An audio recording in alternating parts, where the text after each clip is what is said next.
Viewers and subscribers, Dark Truth Tell is here with another post. This time we will speak to a man with no hands and no feet, but willing to work. I don't understand how some man of them 2 foot can walk and talk, yeah, and still a beg. Them not beg your job, you know. Them a beg your money. I am not going to keep in suspense for too long. I am going to get right at it. In this post, he will tell you what caused him to be without hands and feet. He will also tell about his skill as a welder. He also tell us that since him lost his hands and feet, he's still working as a welder. Never happened overnight, but it happened. Let's get right at it. Good night and welcome to Talk Truth Telly. Dark Truth people, Dark Truth, Dark Truth youth, Dark Truth.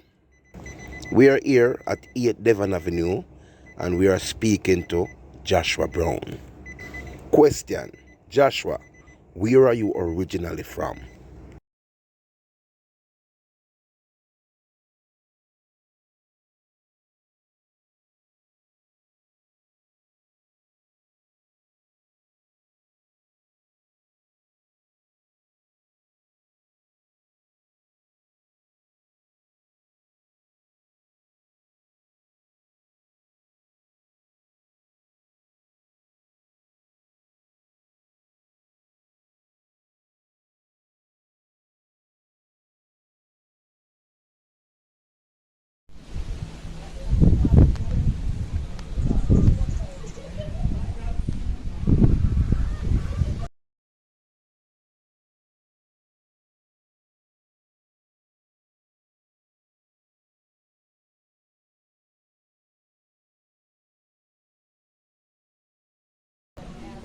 I'm East Kingston, Yes? Eastburn Road. Eastburn Road. Yeah. And tell me a little bit about your early life. Tell me about your mother and your father. Presently my father deceased, my mother exists. She's about 90 years old, 89, 90. Actually I used to live with her, but since I get some children and actually them grow up teenager, 20s, 30s, them on the more now I'm trying to cope by myself. Okay. What school you used to attend? Jamaica College. Wow. Didn't graduate, but I left after 4 years, going to 5 years. Didn't go to sixth form. How was it growing up in Kingston? Well, we originated from Denham Town. My father's own house at Village Street, Denham Town.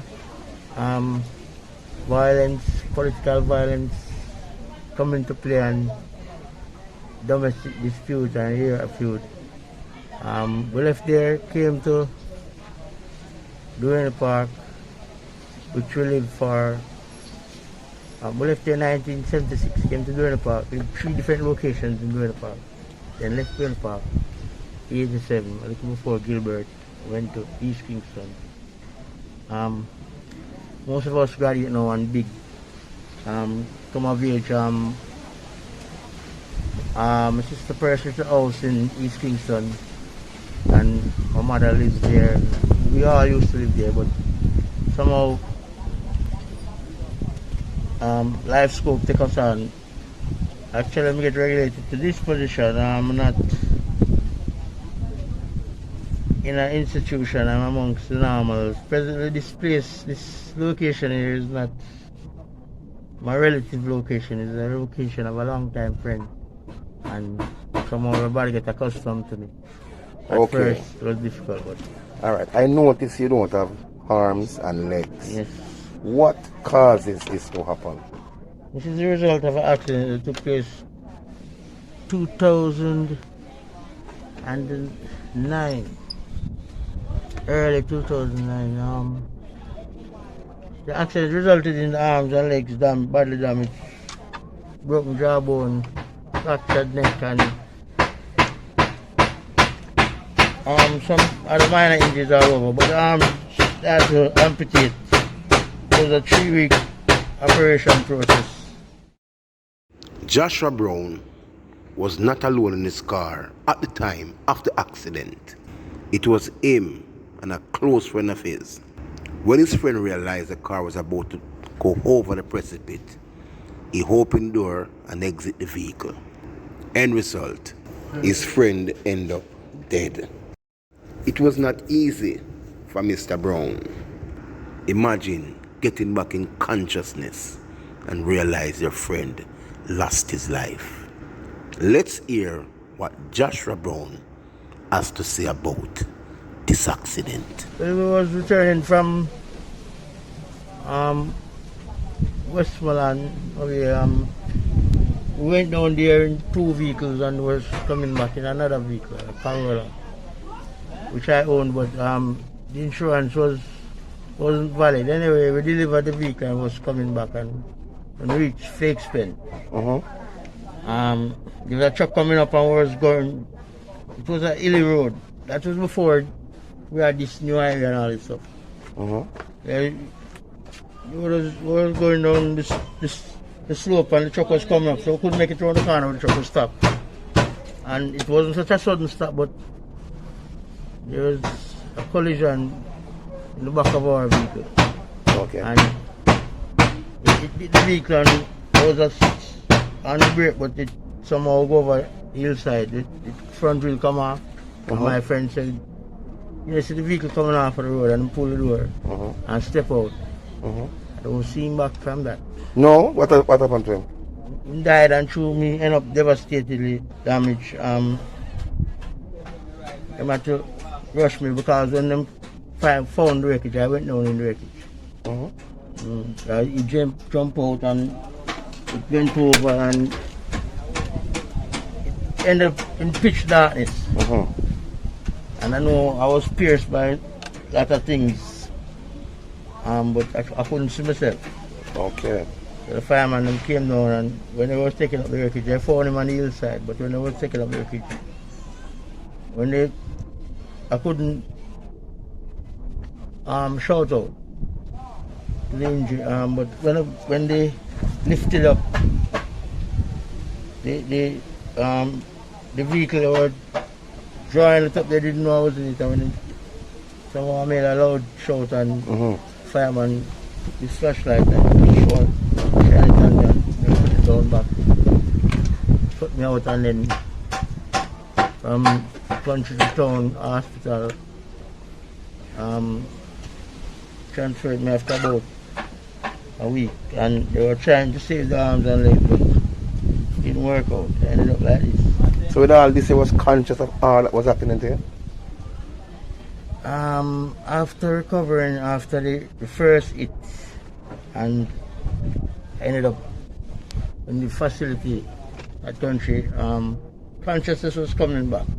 And happened to my brain, but couldn't speak the injury to this section of my face. Hindered me from speaking. I couldn't talk softly. The medical people were questioning me a lot, and they brought me to the Kingston Public Hospital where they did this. They did one leg this week, and then I sleep for a couple of days, and then the other leg the other week. Sleep for another couple of days.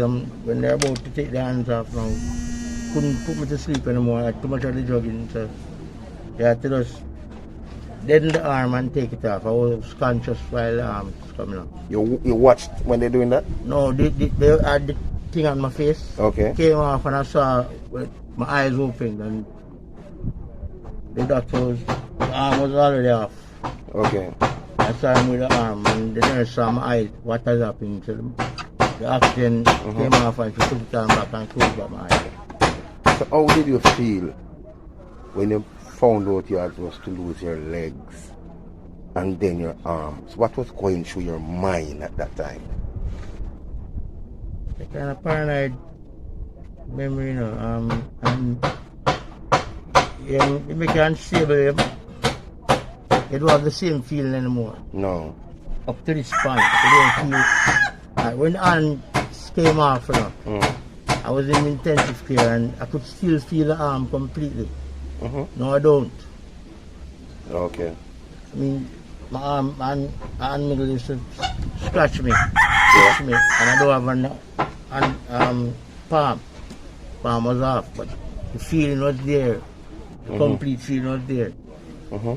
So it tampered the mind a bit.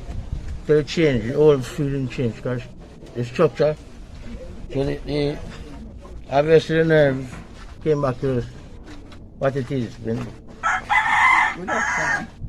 Mm-hmm. And now I'm like this. They're presently making arms now. Okay. There's a surgery clinic up by the moon area, but these arms expensive. Alright, I'm going to get to that part. Now, when you found that your friend had... How you found out that your friend had died? Who, someone had... No, they were coming to visit me and the family, and his mother was kind of, they were saying, well, how come he's not crushing and I'm like this, how come is it true that the two were in the same place? What happened? What really happened? Oh, they tried to ask you all these questions while you were sick. I broke his neck and he was just look like he was sleeping. It showed me in his casket. So how it make you feel to know that, oh, my friend was with me? And physically seen back after that, huh? How it make you feel? Well, listen. An injury like this is unrecoverable. You will never recover completely from this. Even with the latest arms and legs that they have. The mentality has become different. Okay. Completely. If you're conscious and smart enough and can handle it. And it's very frightening. You have to. These are normal people in the place here with me. No. There's one other handicapped child here. And the little boy is actually worse than me because I'm completely retarded. Okay. But alright. Tell me something now. You have a skill? No? I had a skill before. Can you work now? I can strap the torch to this arm. I can hold the torch like this. And then strap the welding rod to the other arm. And instruct the youngster to light the gauge and light, and I can perform the welding. So you can actually make a grill now? No, I would have to do the cutting at electrical welding. I'm talking about gas welding. Okay. I'm also work on cars. So you work now? No, look here now. I assist now. I can actually work. But actually, if it gets technical, yes, I might actually have to let them give me the tool and I said, this is where it's level and this is where this is how we're going to use it. Oh, so you're more contract the work and... Yeah, I instruct. Yeah. No. Alright, you mentioned about new arms. How long you have this arm that you have now? Just about a year after this happened. Okay. So you actually can use this arm properly now? This is like 100 arm to me. Okay. Joshua Brown expressed that he would love to have one of the new arms where he'll be more able to work. But it's kind of expensive. If you would love to assist Joshua Brown, feel free. His address is at 8 Devon Avenue, Kingston, Jamaica. Or you can contact Talk Shoot Telly right there in the comments. And we will get back to you. Bye for now. Until then. And don't forget, Dark Tune Current, Dark Tune, Dark Tune Youth, Dark Tune.